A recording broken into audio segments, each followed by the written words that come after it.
Hello, Sacred Heart. Grace to you and peace. Father Mike here with the book, Love Your Enemies. How Decent People Can Save America from the Culture of Contempt. Chapter 6 and 7 were really good in the sense of humanizing all that he's been speaking about. One of the ways, a major way really, to get rid of contempt in our society is to refuse to answer anonymous notes or social media stuff. Get out of that business if you're in it now. He goes so far as to say at one point that those who have anonymous Twitter accounts and other things are probably psychopaths. So be careful.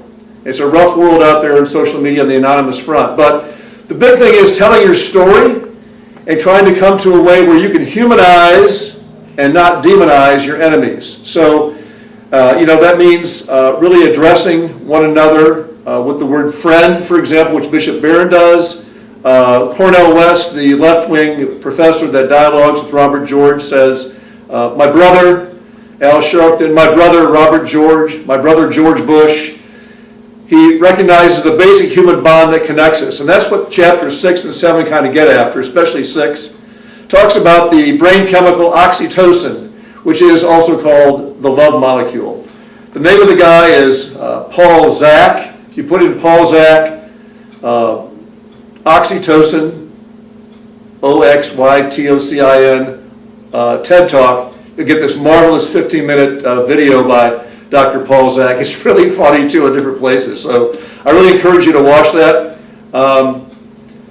At the same time, Brooks is not so naive to believe that storytelling is just all of it. It's part of it, hearing one another's stories, but it can also be deceptive.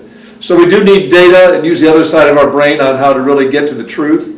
He's a social scientist, so he relies a lot on data, but he recognizes that storytelling is a critical part of being human.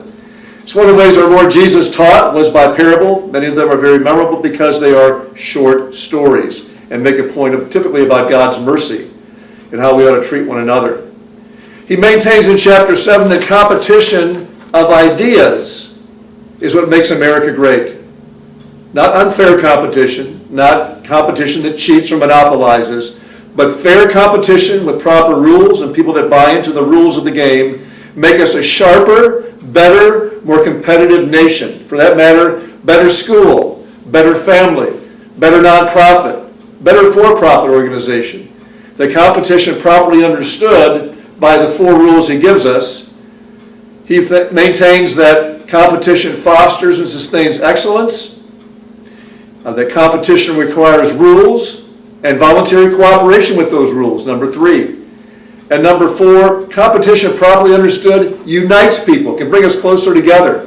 Everybody loves a champion who's won that game in a fair way. Witness what Nelson Mandela did in South Africa, bringing blacks and whites together in the World Cup of Rugby, and they won the World Championship, and they rejoiced as a newly brought about nation once apartheid was abandoned and made illegal. Proverbs, the book of Proverbs in the Old Testament, as iron sharpens iron, so one person sharpens another. We've got to be unafraid of competing with our ideas, which brings him into chapter 8, which is entitled, Please Disagree With Me.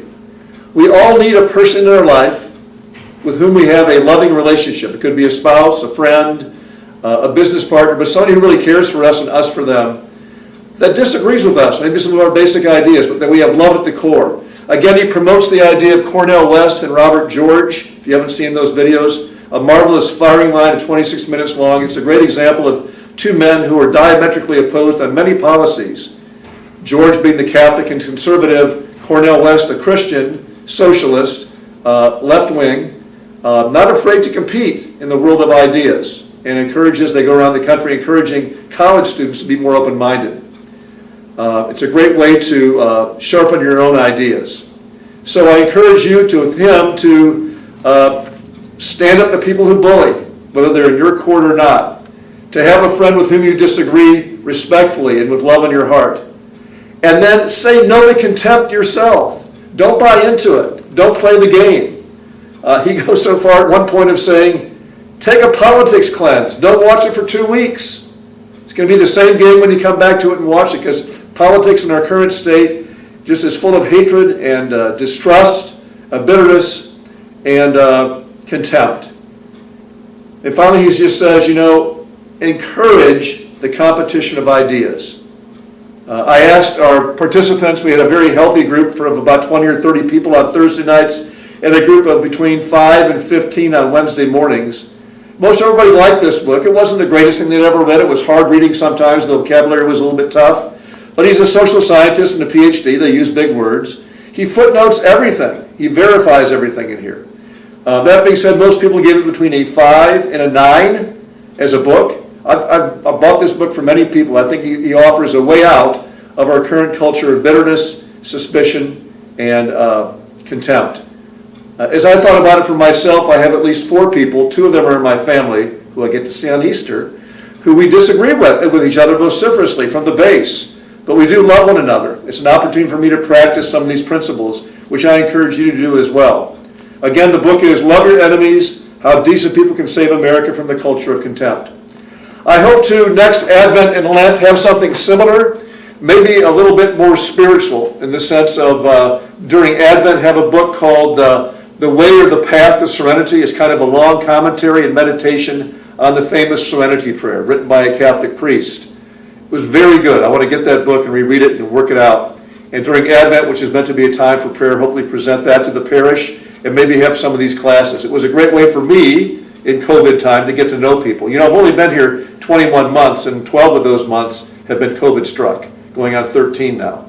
So it's a great way for me to get to know you as well. Then during Lent next year, I've always wanted to do this. I'd like to cook up a fresh course and find some resources to do this with on the Catholic schools of spirituality. Our Catholic faith is so rich and so deep with many different rivers of spirituality like Benedictine, Dominican, Franciscan, Salesian, Ignatian, Vincentian. I'd love to delve into one of those once a week and maybe pray that way during Lent of next year of 2022 and offer maybe a similar format that we have this year with Wednesday and Thursdays. Meantime, God bless you. Thank you for tuning in if you've watched this, and please have a great Holy Week. We have many things planned here. You can read the bulletin to that effect, and just let's plug in. Palm Sunday is this coming Sunday. God bless you. All good things to you. Thank you.